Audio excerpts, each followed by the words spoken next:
I avoided making sourdough starter with my einkorn flour for so long. It was bad. I actually originally got a normal sourdough starter from a friend, and I slowly transitioned it to einkorn, which worked wonderfully. If you don't have a sourdough starter though, this isn't always possible, and so it is vital to know how to do this. I finally gave in and I decided to learn how to do this, and guess what? It wasn't hard. It was so simple, and so today I want to show you how you can make your own einkorn sourdough starter from scratch. It will only take a few days and it will be easy. Okay, before we go over how to make your own einkorn sourdough starter, I want to go over quickly how you can make your own sourdough starter that you've already got into an einkorn sourdough starter and transition it into that really simply. So first, you've got to know that einkorn likes things thick when it comes to sourdough starters. If you're used to your sourdough starter being kind of soupy, this is not what an einkorn sourdough starter is going to look like or feel like. It will be thick, like a thick pancake batter. Really thick pancake batter is what I like. And the organisms like it that way too.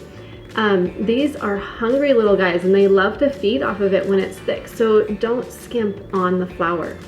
I feel like a lot of the time in sourdough starters, we're used to just doing like half water and half flour. But when it comes to einkorn, you will want to start to thicken it up. And know if you're transitioning that your sourdough starter may actually slow down its activity when you start to transition, because it's not used to the einkorn organisms. It's used to the other organisms from the old flour you were using, and so it will take time for it to get used to those.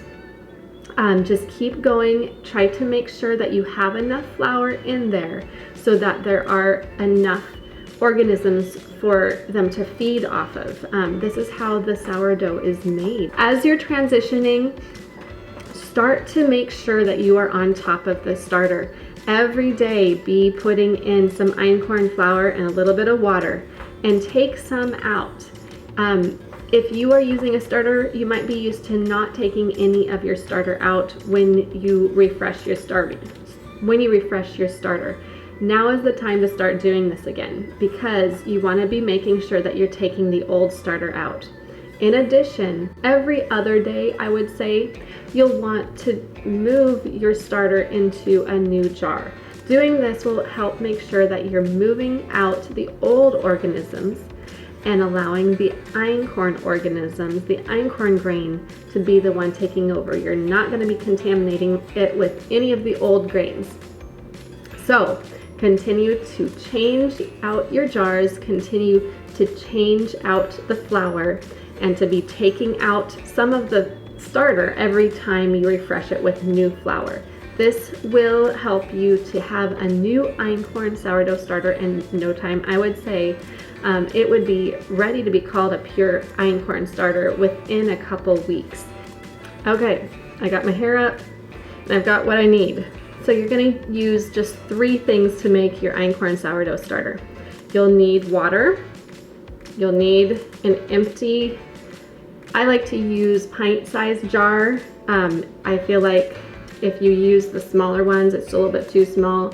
And you don't really need a quart-sized jar yet. So this size is good. And then you'll need your flour. You're going to want to use whole grain flour. So this is some flour that I ground, and I don't know if it's because it is so fresh because I ground it. I didn't just grind it. I mean, I probably ground it 5 days to a week ago. But this starter, when I will make this, you will notice that it will start bubbling as soon as I mix the flour and water together. That is a good sign of an active starter, right? And that is showing that it's actually enjoying a feast in there. Those organisms are. And I have learned, I will post a link on the bottom. There's some great resources out to learn about sourdough. I've learned that whole grain flours are better for starting sourdough starters because they have more of those organisms that you want for the sourdough starter. If you're using a refined flour, like if you're using an all-purpose flour that's had all the bran removed, then you're actually removing a lot of the organisms that you want to be in your starter. So I do recommend using whole grain. So I have 1/3 cup of water, and you're going to notice that I am using less water than flour. I have 1/3 cup of water, and I have 1/2 cup of flour here. So I'm going to go ahead and just pour my water in and pour my flour in. No fancy way of doing this. Gets a little messy sometimes with me. Okay, I'm just going to use a knife. I'll stir that up. Bring it over so you can see.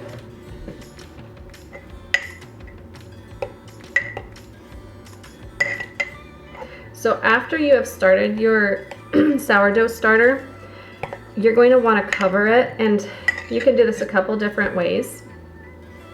I like to cover mine using just a paper towel, and for me, I will cover it and then I will use a canning lid, what are these called?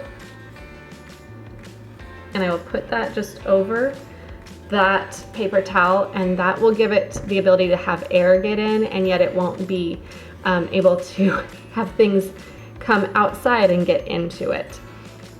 So that keeps it a little bit safe. You can also use a cheesecloth, which I've got here. You can use a rubber band, and you can keep it safe that way by putting a cheesecloth over it. These are things that you will have to change out regularly as they get dirty. And that's part of the reason why I like just using a paper towel. So this is something you're going to want to check on every 12 hours for the first 5 days or so. And so this is morning when I'm doing, so I'll probably come back to it when I go to bed, which will probably be around 10 or something. You're gonna look and make sure that you see life. You might see a little bit of liquid, which is a good indicator that something has been eaten and it has left liquid as the off-put after that. You'll look for bubbles. That shows that there is activity. And you're gonna go ahead and do the same thing that we just did and put your 1/3 cup of water in, as well as 1/2 cup of the Einkorn whole wheat flour.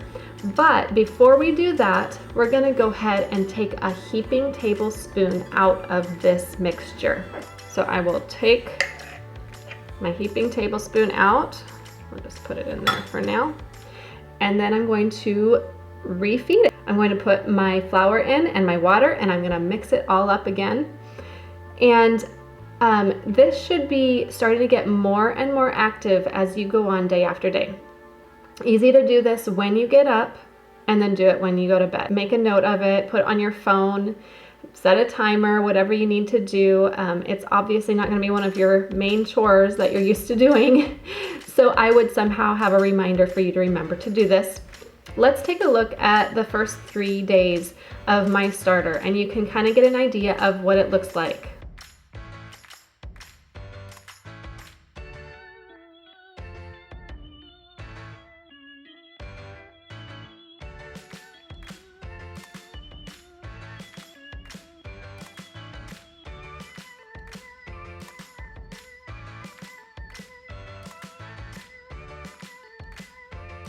Already bubbles, and look how much it has grown. Woo! Let's see if I can.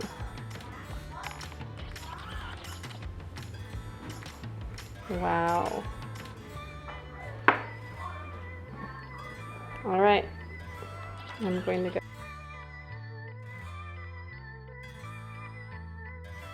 7:30 p.m. This is the second day in the evening.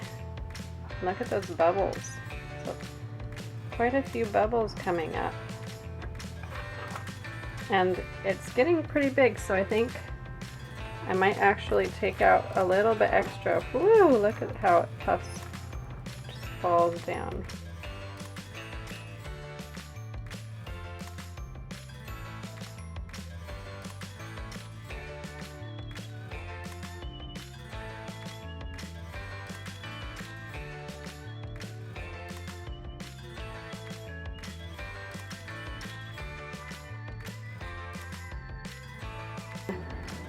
oh, about 3 days.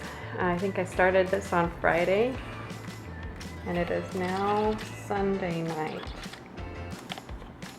So you can see we're quite bubbly, and we're very full.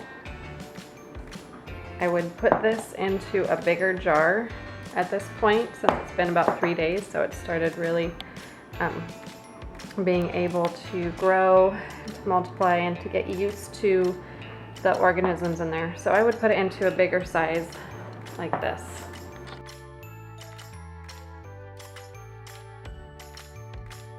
When making your Einkorn sourdough starter, there are 5 things that you don't want to do. Number 1, you don't want to put it in the refrigerator. Your sourdough starter needs heat, it needs warmth, and coolness will slow down the activity of the organisms. Summertime is a great time to start sourdough starter because houses tend to be warmer. You can also put it next to a fire in the winter time, or you can try and find a warm spot in the house. You could put it next to the refrigerator where some of the heat comes off. Number 2, don't use your sourdough starter for at least 2 weeks. You want the starter to be able to grow, not just in the amount of organisms and activity that there is, but the amount of starter that you have. And you may end up needing to change this jar to a quart-size jar. That's totally fine. You can make it, you can put it into a bigger jar. Number 3, don't forget about your starter. The first few days especially are vital to making your Einkorn sourdough starter. You want to make sure that you get back every 12 hours during those first 3 to 5 days and make sure that you're adding in more starter and you're taking some out. This will help make sure that the starter is growing and becoming the way that you want it to be. Number 4, don't use chlorinated water. It's best if you are using pure, clean, filtered water. If you are on city water and there's chlorine in it, well, you can imagine chlorine will take out a lot of the good organisms that are gonna be the ones that you want in your sourdough starter. So whatever you do, try and get to that filtered water and avoid the chlorinated water. All right, and number 5, don't let your starter get soupy. You want a thick starter. I mentioned this earlier. Einkorn really loves to have the thick starters because it likes lots of food to feed on.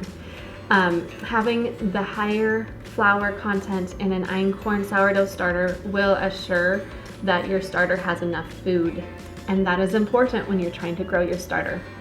So there you have it. There's some tips on helping you to make your starter. If you are looking for some recipes to make with your sourdough starter, my Einkorn sourdough lemon poppy seed muffins are so good. Both the kids and I have loved them and they look beautiful. Look into that recipe. Another one is the sourdough Einkorn lemon blueberry scones that have just become so popular. This recipe has become one of the most popular recipes on my blog. And my Einkorn sourdough bread. This bread is so beautiful and so homey. If you are in the winter season and you're using your sourdough, especially in the winter season, I mean, it'd be great in summertime too, but especially in the winter season, I love making this bread because it is just so aromatic with the herbs in it. For more on baking with Einkorn sourdough starter, you can check out my blog, hilltopinthevalley.com. Also check out my other videos. There's lots of ideas for you there. I hope yours turns out great, and I hope you find that it was just as easy as I said. If you have any questions, let me know, and I'll talk to you guys again soon.